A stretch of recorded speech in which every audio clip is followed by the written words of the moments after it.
Ladies and gentlemen, if I can have your attention. Mesdames et messieurs, merci de bien vouloir vous asseoir. La séance d'ouverture du forum va commencer dans quelques instants. Mesdames et messieurs, merci de bien vouloir regagner vos sièges tranquillement pour que nous puissions commencer. Et je vous souhaite la bienvenue à cette séance d'ouverture du forum 2017. Ce forum, cette édition, elle porte sur les clivages qu'il faut dépasser. Mesdames et messieurs, avant de commencer, je tiens à bien souligner l'importance non seulement des débats qui vont avoir lieu sur le podium, mais j'aimerais mettre l'accent également sur vos apports, sur votre participation. C'est fondamental. Ces apports pourront enrichir nos débats et nos délibérations. Comment participer? Et cela porte non seulement et concerne pas uniquement la séance d'ouverture. Pour ceux d'entre vous qui ont déjà participé au forum de l'OCDE, vous savez que nous utilisons un outil qui s'appelle Wisembly. Nous allons nous servir de Wisembly avec des hashtags qui se répéteront tout le long du forum. Vous trouverez des cartes postales sur vos sièges. Prenez-en connaissance et connectez-vous au hotspot de l'OCDE et connectez-vous à Wisembly. Il y a donc des instructions sur vos sièges pour que vous sachiez comment vous connecter. Nous sommes dans l'amphithéâtre numéro 1, donc connectez-vous au Wisembly numéro 1. Si vous en faites ainsi et que vous êtes connecté, c'est l'outil qui va vous aider à participer tout le long de la journée, qui vous permettra de vous exprimer, de nous fournir vos apports, vos commentaires, vos questions, et qui vous permettra aussi de participer aux enquêtes que nous allons réaliser tout au long de la journée. Cela étant dit, avant de faire entrer nos intervenants, je pense qu'il serait bon de procéder à un petit test pour voir comment tout cela fonctionne pour ceux d'entre vous qui ne connaissent pas bien l'outil.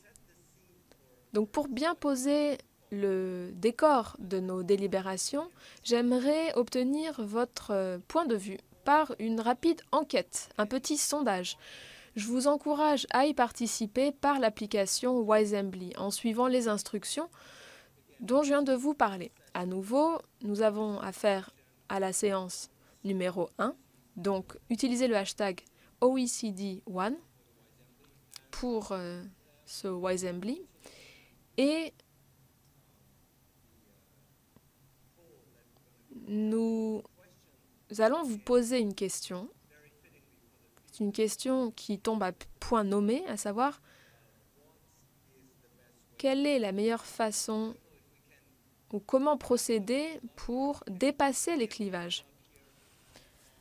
Est-ce que nous pourrions, s'il vous plaît, projeter la question à l'écran de façon à ce que le public puisse se familiariser avec l'application? C'est ce que vous voyez ici donc à l'écran. Donc comment procéder pour dépasser les clivages? Merci de bien vouloir voter. C'est un test en fait qui vous permettra de vérifier que votre application Wisembly fonctionne bien. Cette application qui vous permettra de vous impliquer tout au long de la journée. Je vous laisse quelques instants. Donc, comment procéder pour dépasser les clivages? Partager davantage, mieux écouter, être plus ouvert ou établir la confiance. Vous pouvez aussi tweeter grâce au hashtag OECD1. Hashtag OECD1.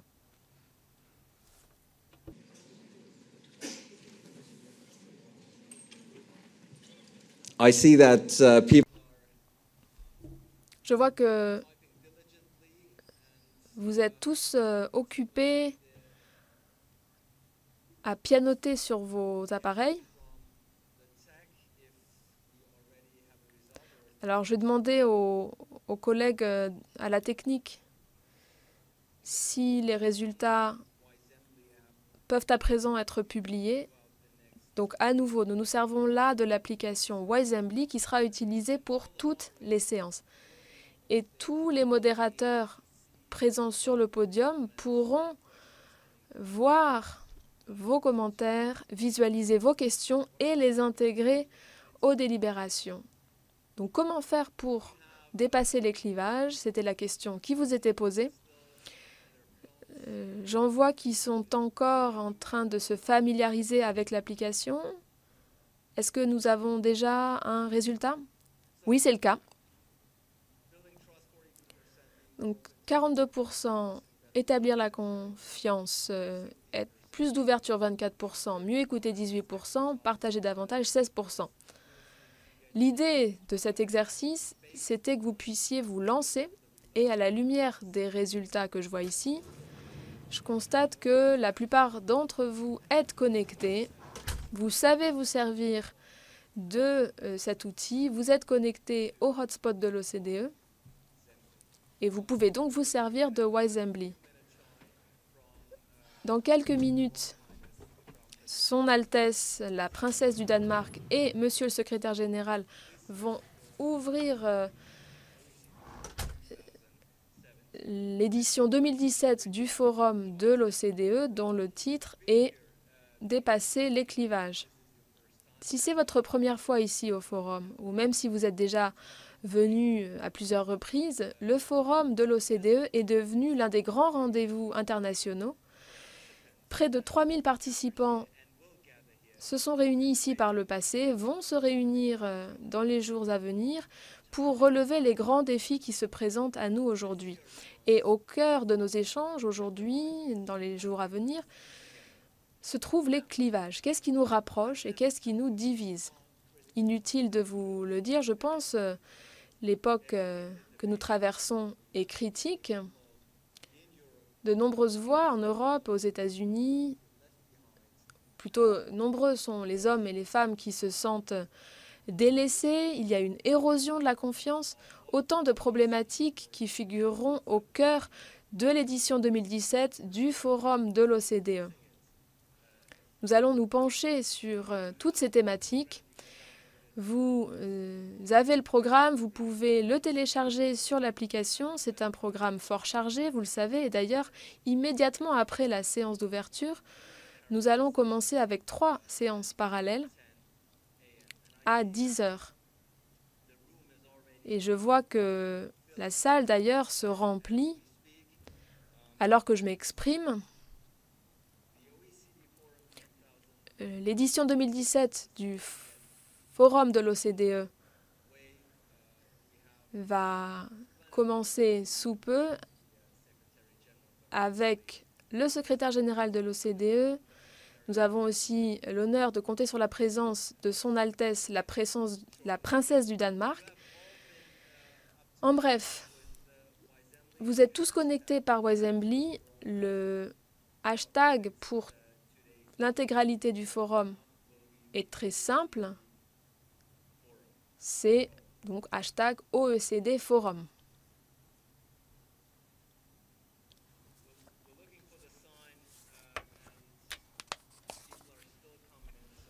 La salle se remplit. Dans quelques minutes, nous allons ouvrir le forum et je tenais à souhaiter la bienvenue à ceux d'entre vous qui êtes présents avec nous en streaming, les participants qui ne peuvent pas se rendre à Paris mais qui sont présents avec nous par streaming. Je leur souhaite la bienvenue. La plupart des séances seront diffusées en streaming grâce au webcast.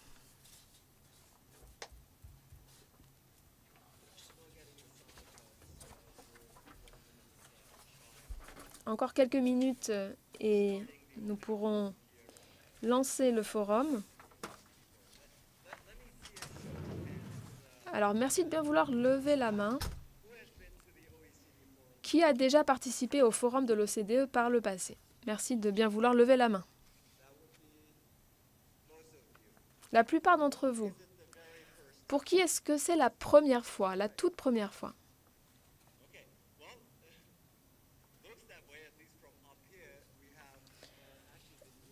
Eh bien, j'ai l'impression que les nouveaux sont en nombre. Ils sont peut-être plus nombreux même que les anciens. C'est tout à fait encourageant, cet apport de sang neuf. Pour ceux d'entre vous qui participent pour la première fois au forum, vous pourrez le constater, il s'agit d'un programme très dense, très riche. Il est difficile de le faire rentrer en 48 heures avec de nombreuses séances parallèles et, bien entendu, beaucoup d'occasions de networking. La séance d'ouverture, elle pose le décor, elle donne le là, si vous le voulez. Pour la thématique de l'année, ces clivages qu'il faut dépasser.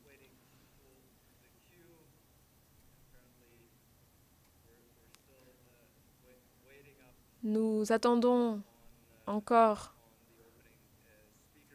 nos intervenants pour cette séance d'ouverture, le secrétaire général Angel Gurría et son Altesse la princesse du Danemark, ce matin ici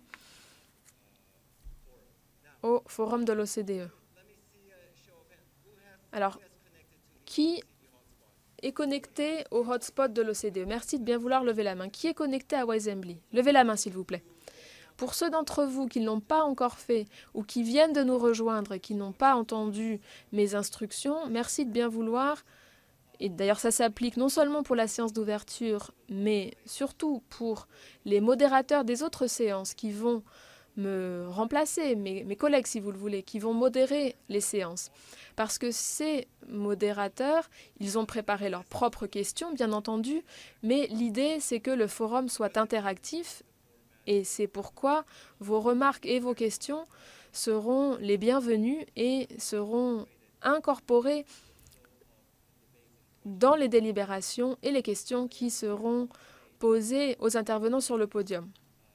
Et ce, tout au long du forum.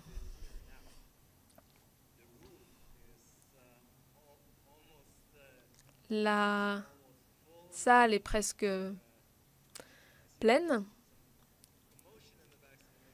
Je vois des mouvements au fond de la salle, mais nous ne sommes pas encore entièrement prêts. J'attends un signe.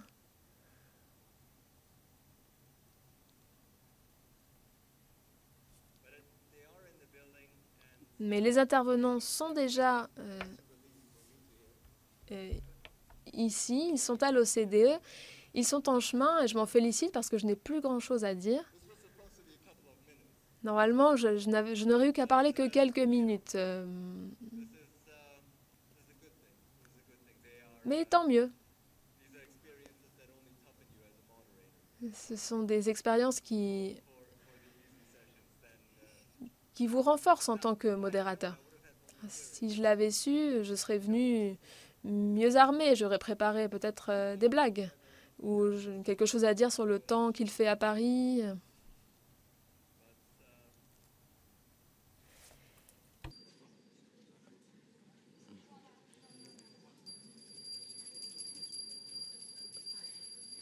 The bell is a universal. Alors, nous entendons la cloche. C'est un signe universel qu'il se passe quelque chose. Et quelque chose d'important.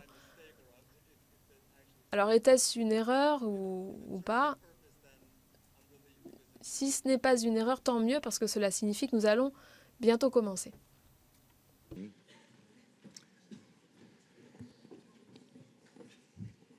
Wonderful. I have Remarquable. On vient de me donner des éléments de langage.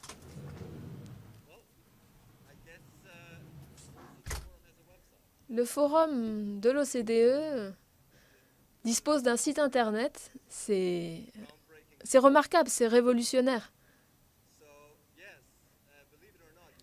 Oui, donc incroyable mais vrai, vous pouvez vous connecter. Donc oecdforum.org. Alors je n'ai jamais été aussi soulagée de ma vie d'avoir l'honneur d'annoncer l'arrivée de monsieur le secrétaire général Angel Gurría et son Altesse la princesse du Danemark. Mesdames et messieurs,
Royal Highness, Votre Altesse, Mesdames et Messieurs les ministres, Mesdames et Messieurs les ambassadeurs, chers collègues, chers invités, je vous souhaite la bienvenue à l'édition 2017 du Forum de l'OCDE.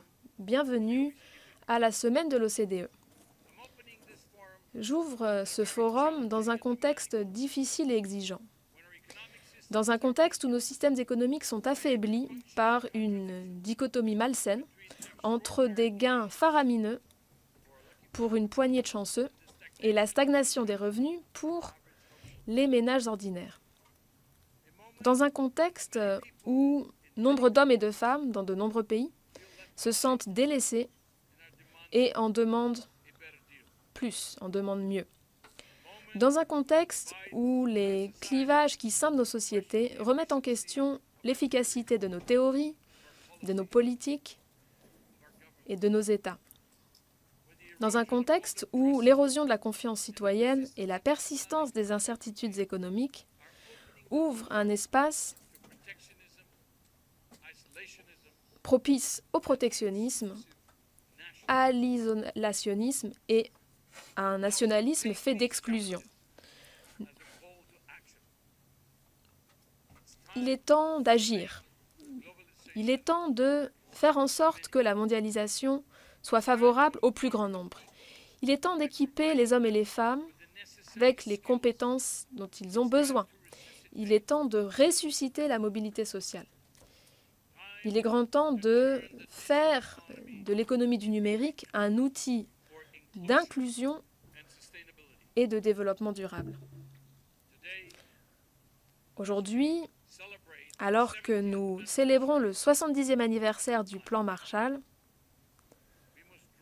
nous devons nous inspirer de sa vision, de son ambition, ce sens qu'il existe une mission et qu'il faut faire advenir un monde meilleur, fondé sur une action collective. La mondialisation de l'économie est avancée à la vitesse de l'éclair au cours des dernières décennies. Elle alimente la croissance économique mondiale, elle a facilité des gains de productivité, elle a intégré les pays en développement aux échanges commerciaux et aux flux d'investissement. Et elle a tiré des millions d'hommes et de femmes de la pauvreté extrême. Elle a également permis une diffusion des informations, des innovations, des sciences, des technologies, la médecine, les arts, la culture, les sports. Elle a rapproché le monde entier de façon remarquable. Et pourtant, le ressenti qui s'impose, avec malheureusement de plus en plus de chiffres à l'appui, c'est que les fruits principaux de cette libéralisation de l'économie mondiale sont récoltés par une minorité de privilégiés. Et même ceux et celles qui prônent et qui misent sur la mondialisation s'inquiètent aussi. Ils s'inquiètent parce qu'ils pensent qu'il y a un risque de prise en otage de ce système par de puissantes élites. Et nous devons répondre à ces préoccupations. Nombre des logiques de la mondialisation donnent lieu ou exacerbent les déséquilibres. Le déclin de la part du travail dans les revenus nationaux, par exemple. Le décrochage de certains territoires, les disparités régionales. La mainmise de certaines entreprises leaders dans des secteurs clés. La recrudescence des distorsions de marché. La concentration des revenus. L'accroissement des pressions qui favorisent une moindre imposition du patrimoine et des revenus les plus élevés au détriment du travail. Je pense aussi aux problèmes d'évasion fiscale et d'évitement fiscal. Autant de défis qui ont creusé de périlleux clivages dans notre société. Et les chiffres parlent d'eux-mêmes. La richesse mondiale est aux mains d'une poignée de familles. Le décile le plus riche détient 89% du patrimoine mondial est le centile le plus riche, 50% des actifs mondiaux. Dans les pays de l'OCDE, le revenu moyen du décile supérieur est égal à 10 fois celui du décile inférieur. Alors on pourrait se dire, bon, et alors? C'est beaucoup ou pas? Eh bien, rappelons-nous que il y a une génération, le ratio était de 1 à 7. En une génération, les inégalités se sont creusées à hauteur de 40%. Bien entendu, il y a eu la crise. Et les écarts, lorsque l'on regarde les avoirs financiers, est encore plus vaste. Les ménages de l'OCDE, du quintile le plus fortuné, détiennent des avoirs dont la valeur moyenne est 70 fois plus élevée que celle du quintile le moins riche.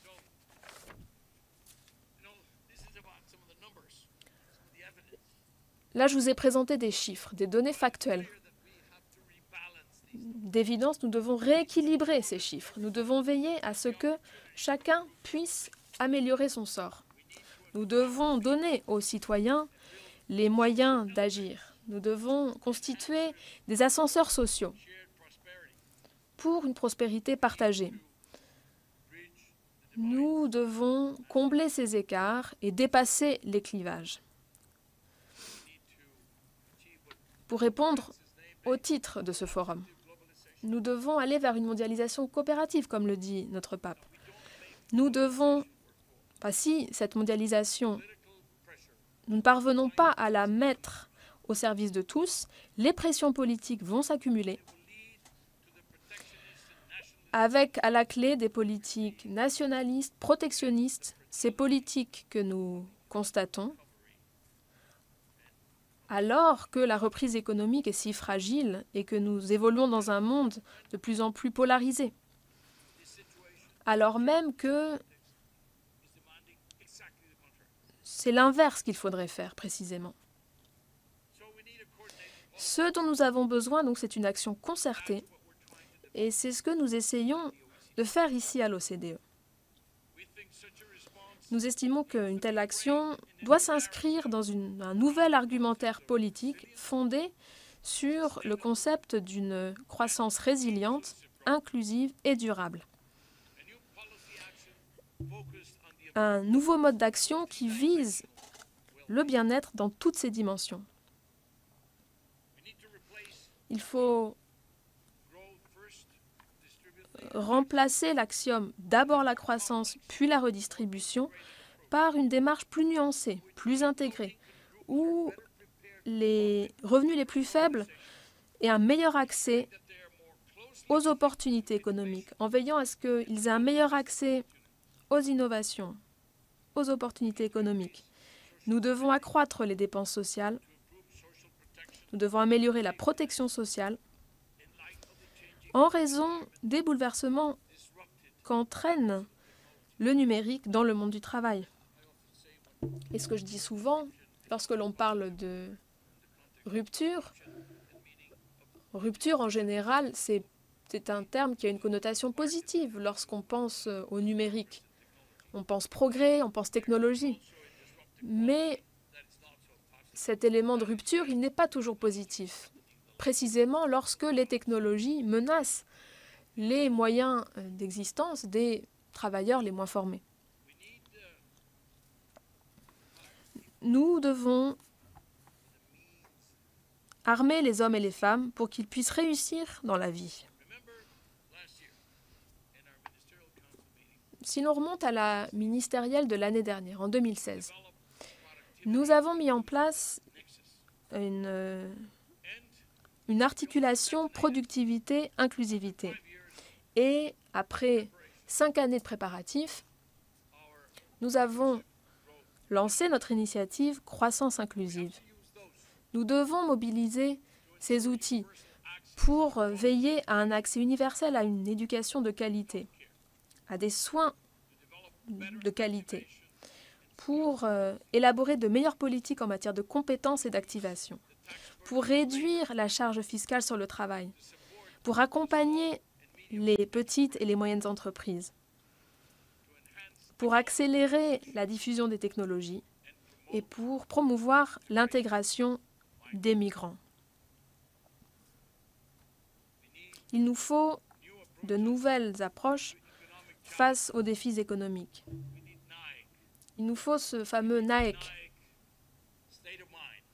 Il nous faut un état d'esprit NAEC, une façon de vivre NAEC, pour ne cesser de nous remettre en question, pour vérifier que les pratiques que nous prenons sont les bonnes, pour voir s'il n'y a pas quelqu'un qui aurait de meilleures solutions à nous proposer.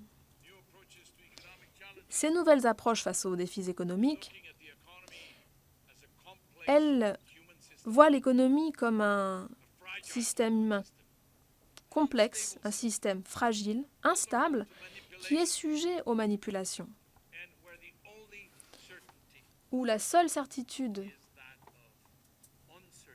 c'est l'incertitude précisément.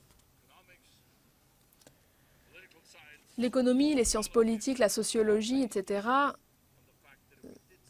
ce sont des disciplines qui se fondaient sur l'idée que lorsque l'on faisait quelque chose, il y aurait des résultats connus. Eh bien aujourd'hui, c'est moins simple. Nous savons que nous pouvons mesurer et gérer les intrants, mais que les résultats sont hautement incertains. Et nous devons adapter nos politiques à ces incertitudes. Nous devons travailler davantage avec les territoires, avec les États, en soutenant des projets d'initiative citoyenne. Nous devons aider l'accès des femmes au marché du travail. Et pas forcément uniquement avec une participation accrue au marché du travail, mais avec des emplois à forte responsabilité, des emplois mieux rémunérés. Et nous devons aussi renforcer les synergies entre les zones rurales et urbaines, même dans les pays les plus développés parmi nous. À l'heure de la mondialisation, nous devons agir également à l'échelon international.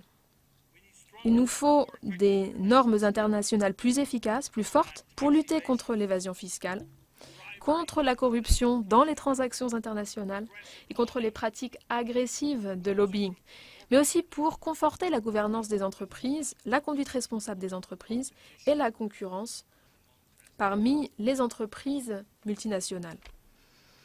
Et nous devons mieux comprendre les différentes composantes de la chaîne de valeur mondiale.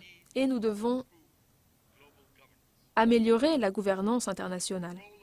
Le rôle des organisations internationales, le rôle de la coopération multilatérale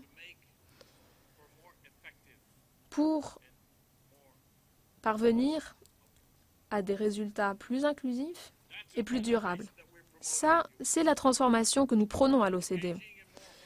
Grâce à davantage d'initiatives horizontales, grâce à une coopération accrue avec les économies en développement, les économies émergentes, en renforçant notre présence et notre soutien à l'endroit du G20, du G7, de l'APEC, de l'Alliance Pacifique, entre autres.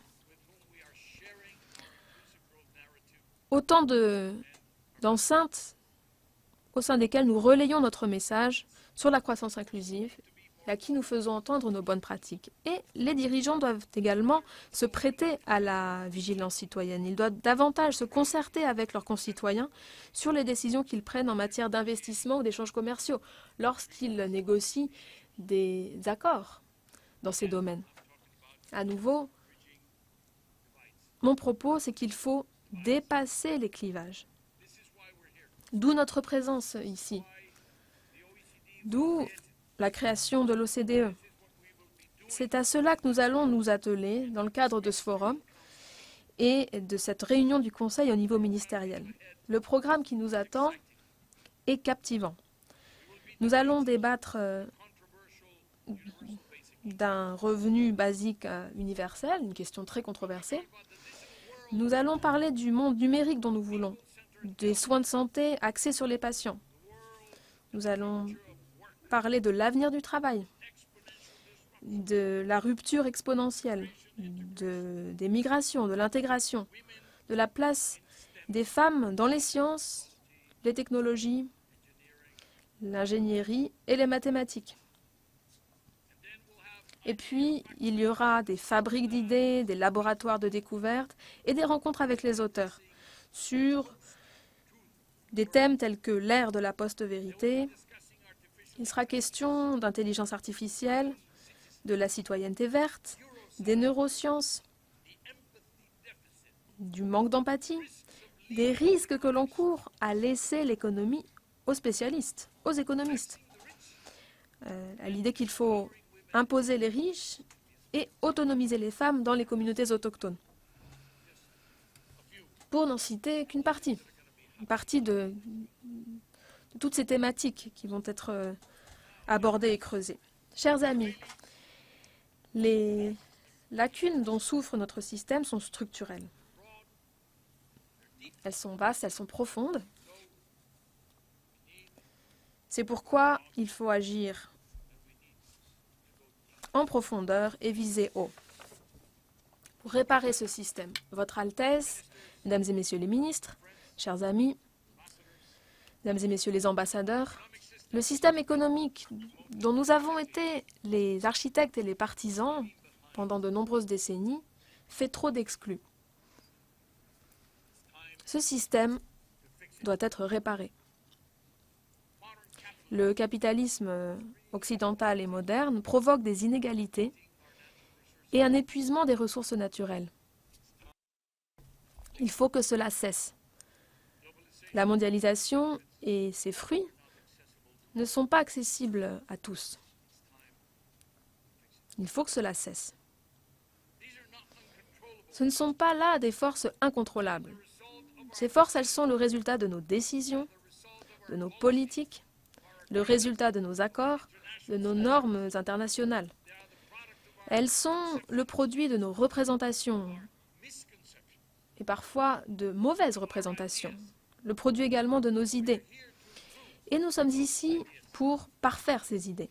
Nous sommes ici pour inspirer de nouvelles politiques, de nouveaux accords, de nouvelles normes internationales qui vont faire de la mondialisation des catalyseurs d'une croissance inclusive et durable. C'est là toute la puissance de ce forum, la puissance de cette semaine de l'OCDE. C'est là votre puissance, votre pouvoir.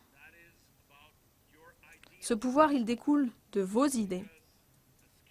Parce que, comme le disait Keynes, le monde n'est pas régi par grand-chose d'autre. Alors faisons-les évoluer, ces idées. Faisons advenir un monde meilleur grâce à de meilleures politiques pour des vies meilleures. Dépassons les clivages. Je vous souhaite une fructueuse semaine de l'OCDE. Merci beaucoup.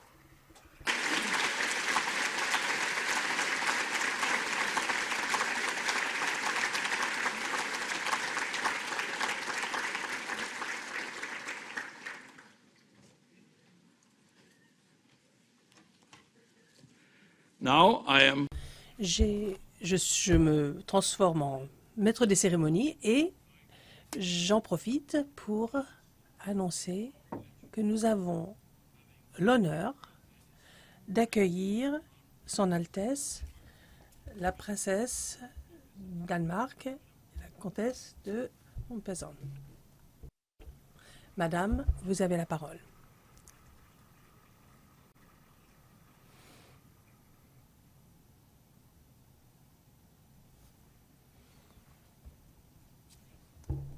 Bonjour à tous, Monsieur le Secrétaire général, Mesdames et Messieurs les ministres, Excellences, Mesdames et Messieurs. Le monde d'aujourd'hui est rempli de défis, mais comme nous le savons tous, les défis nous présentent aussi des occasions à saisir. Aujourd'hui, on estime que plus de 120 millions de personnes ont besoin d'aide humanitaire. Ce sont les victimes de conflits, comme celui en Syrie, au Yémen. Ce sont ceux qui souffrent de faim et de malnutrition chronique, comme c'est le cas au Sud-Soudan. Ce sont ceux qui luttent pour reconstruire leur vie après des catastrophes naturelles. Et il y a plus de 65 millions de personnes qui ont fui leur foyer et qui maintenant ont la perspective de rester des réfugiés pendant une durée moyenne aujourd'hui de 17 ans. On n'a jamais vu des chiffres pareils. Au cours de la dernière décennie, le besoin humanitaire s'est développé à un rythme inquiétant et ça devrait continuer en raison des conflits, mais aussi en raison du changement climatique, en raison des inégalités, de la croissance démographique, des populations déplacées, de l'urbanisation anarchique, l'accès inégal et inadéquat à l'alimentation, à l'eau, à la santé et à l'énergie. Nous devrons pouvoir nous saisir des occasions que nous présentent ces défis, d'avoir une vision à long terme et d'utiliser mieux les ressources qui sont disponibles. Notre réponse ne peut pas être simplement de continuer comme avant. Nous en sommes au début d'une nouvelle ère du développement et il y a une fenêtre d'opportunité qui s'ouvre. Nous pouvons aujourd'hui repenser les approches traditionnelles et que nous avons appliquées à ces défis mondiaux qui persistent. Bonjour à tous et je vous souhaite la bienvenue à l'ouverture du Forum de l'OCDE 2017. Le thème de ce forum pour cette année s'exprime en posant deux questions. Quels sont les clivages qui nous séparent? Quels sont les facteurs qui nous réunissent? Au cours des dernières années, les évolutions internationales ont montré une hausse des clivages et des inégalités dans un grand nombre de domaines. Et pourtant, il y a tant de choses qui nous rassemblent. La réunion ministérielle de l'OCDE, qui commencera dès demain sous la présidence danoise, va aborder ces clivages et les ministres discuteront et débattront des solutions et des stratégies possibles. Le nom de notre forum, Réparer la mondialisation pour la mettre au service de tous, c'est une ambition très importante que nous nous sommes fixés. Mais c'est un effort qui en vaut la peine. Depuis 3 décennies, la mondialisation a permis une augmentation du commerce et de l'IDE. La croissance économique parvient maintenant aux régions du monde qui auparavant n'avaient pas profité de la mondialisation et des millions de personnes ont été sorties de la pauvreté. Aujourd'hui, ils vivent avec des perspectives plus favorables, un avenir pour eux-mêmes et pour leurs enfants ainsi que leurs familles. La mondialisation, ce n'est pas que l'argent, ce n'est pas que l'économie, les opportunités économiques. Et pendant cette période de mondialisation, nous avons assisté à des évolutions technologiques remarquables qui se sont développées à une rapidité exponentielle et qui affectent notre quotidien, parfois de façon très profonde. On parle parfois de perturbations en raison de l'omniprésence des évolutions technologiques qui vont continuer à affecter des secteurs comme la télécommunication, la santé, les médias et les transports. Les développements technologiques et la numérisation notamment ont radicalement réduit le coût de la communication. La distribution très large de la téléphonie mobile en Afrique en est un exemple parlant.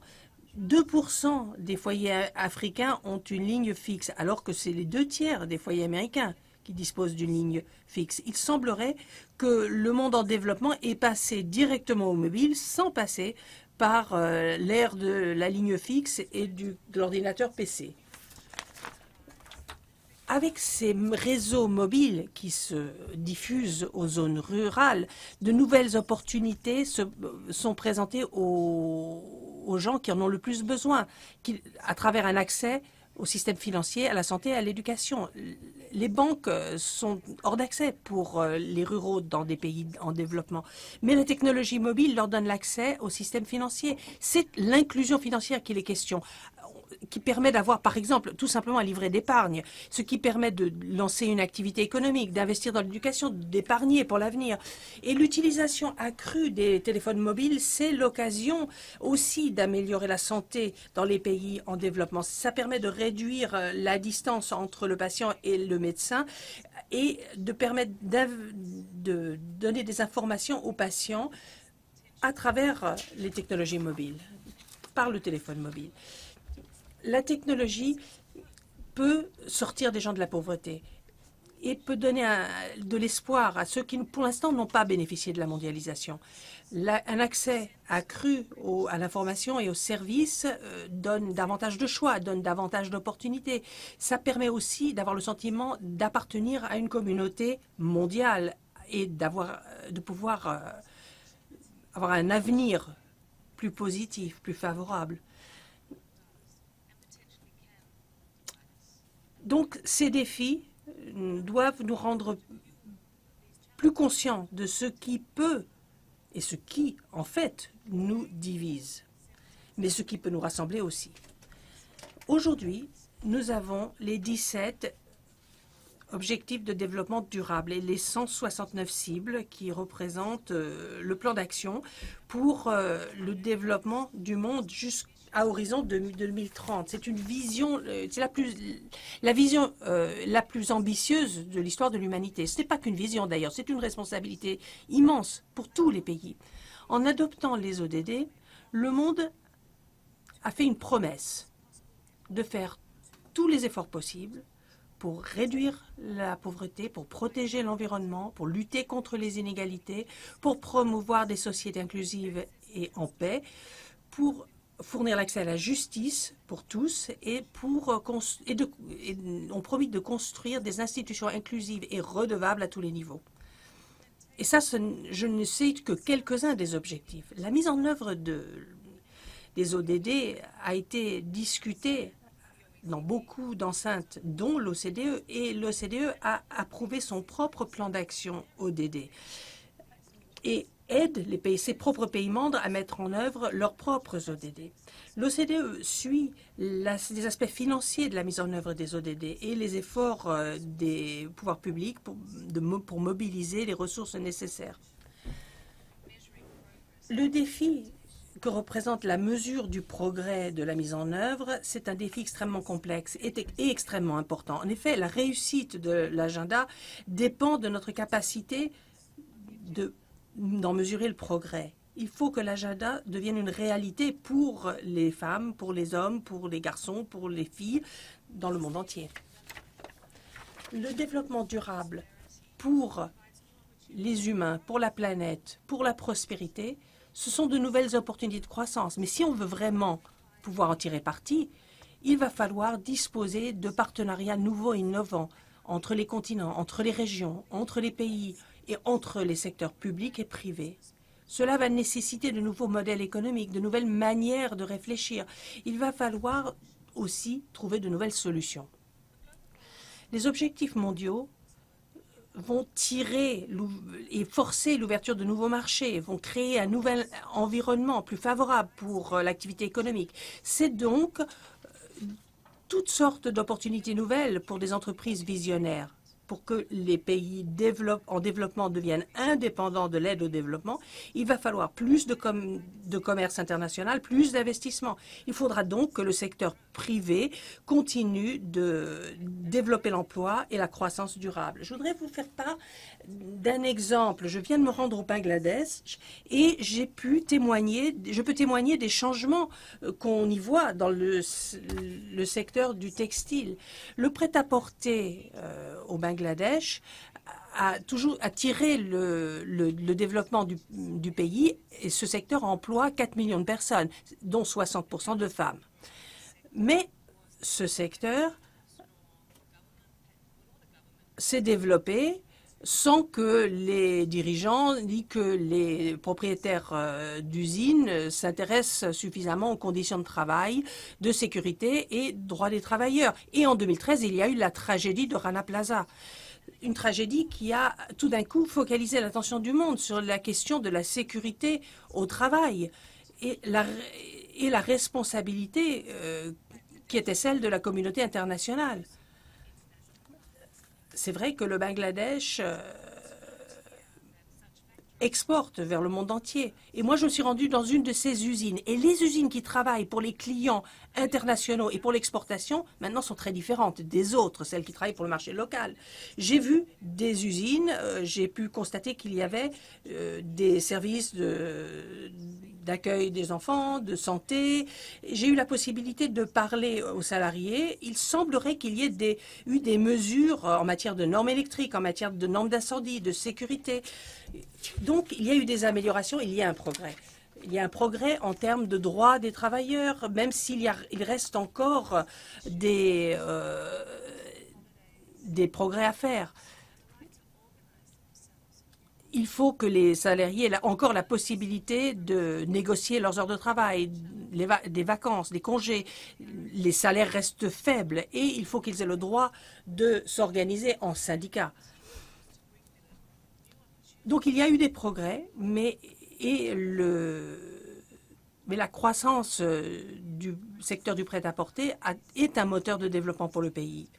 Donc il est dans l'intérêt du Bangladesh, mais il est aussi dans l'intérêt de la communauté internationale que le secteur se développe de façon à bénéficier les salariés, les producteurs et les consommateurs. Il faudra pour cela que les gouvernements, que les syndicats, que les propriétaires d'usines, que les acheteurs internationaux et que les autres organisations identifient et s'attaquent aux problèmes que pose encore le secteur.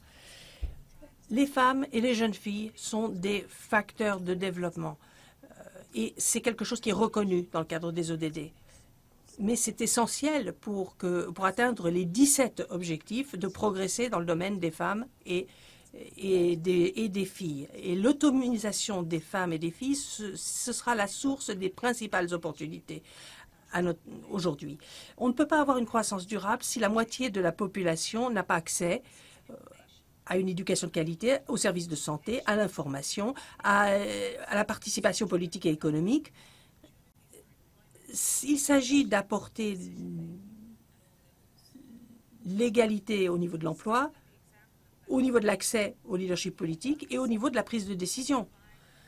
Prenons toujours le Bangladesh. Ici, le secteur du prêt-à-porter a permis à des femmes des zones rurales qui n'avaient aucune opportunité de travail et de participer à la main-d'œuvre formelle, d'avoir accès à des emplois. Ce qui leur permet d'être indépendantes financièrement. Ça leur permet de s'imposer au sein de leur propre famille, mais aussi au sein de leur communauté locale. Pourquoi? Parce qu'elles peuvent contribuer financièrement. Et les études montrent que les femmes qui travaillent dans le secteur du prêt-à-porter ont plus de possibilités pour soutenir leur famille, ont plus de choix en termes de planning familial, ont plus la possibilité d'investir dans la santé de leurs enfants, dans leur éducation, et elles ont aussi la possibilité de reporter l'âge du mariage de leurs enfants. Les femmes sont devenues un moteur de croissance et de développement de ce pays.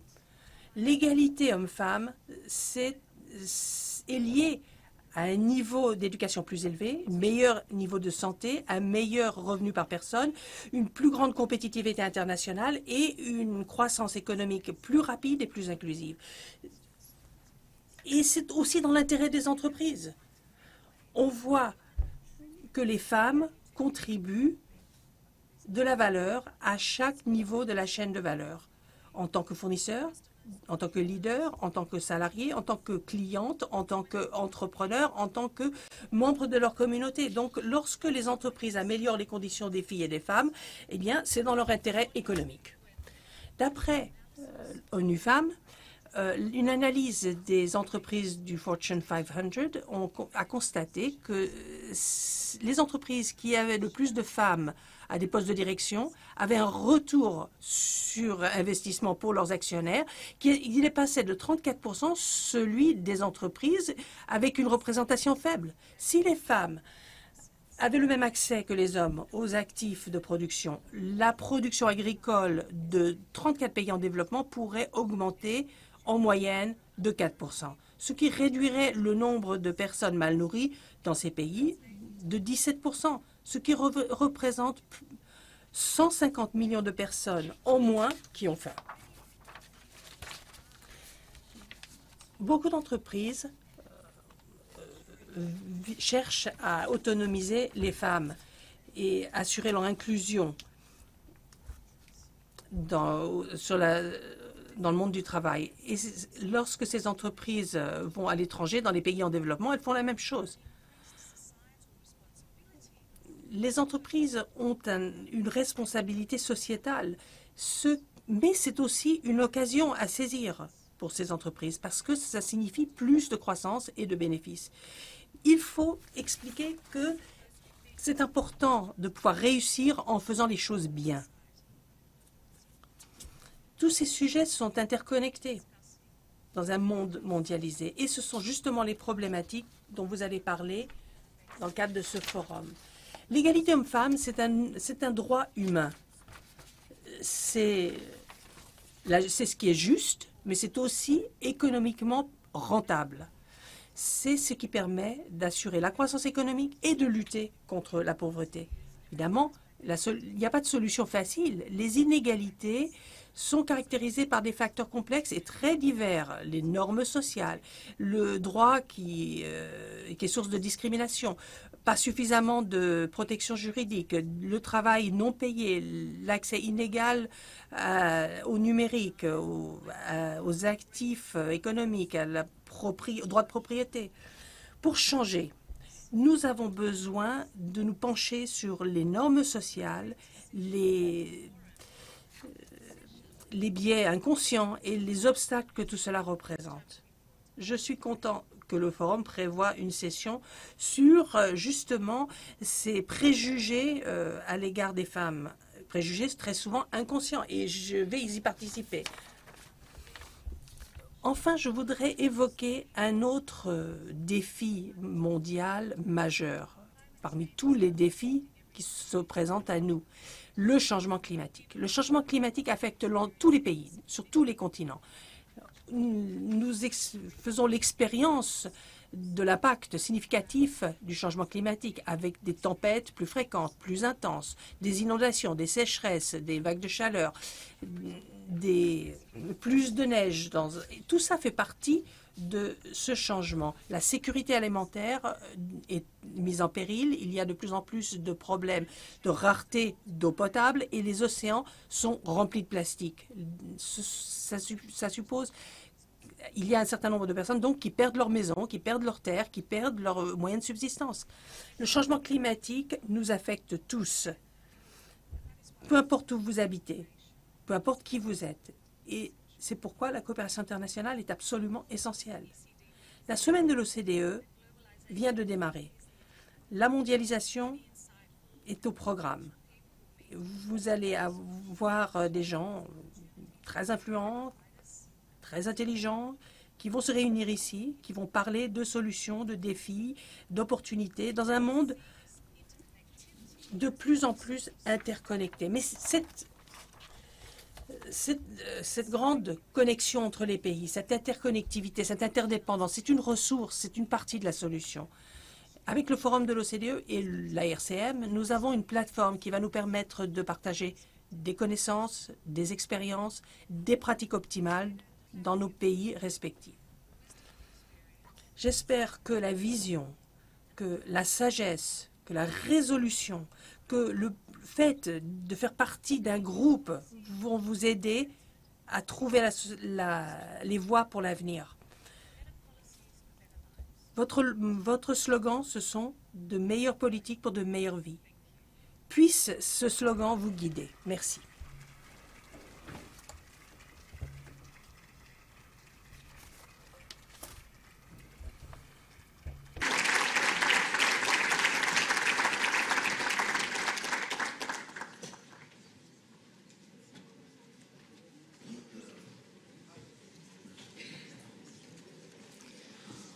Ladies and gentlemen, thank you again to Mesdames et messieurs, merci au secrétaire général, merci à son Altesse, la princesse du Danemark. Je vous demande de les applaudir.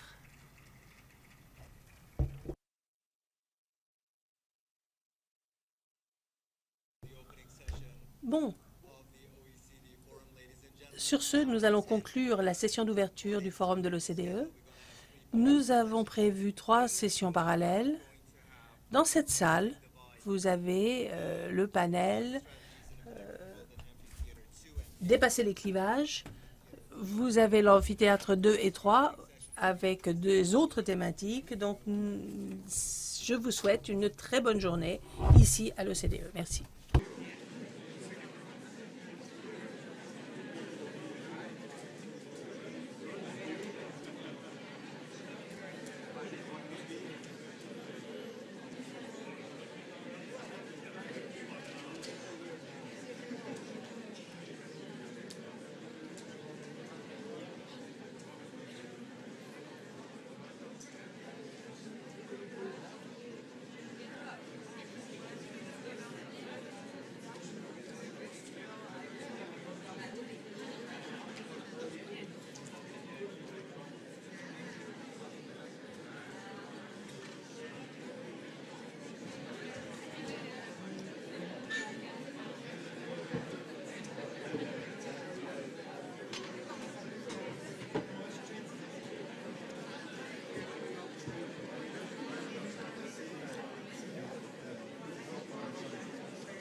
Yes.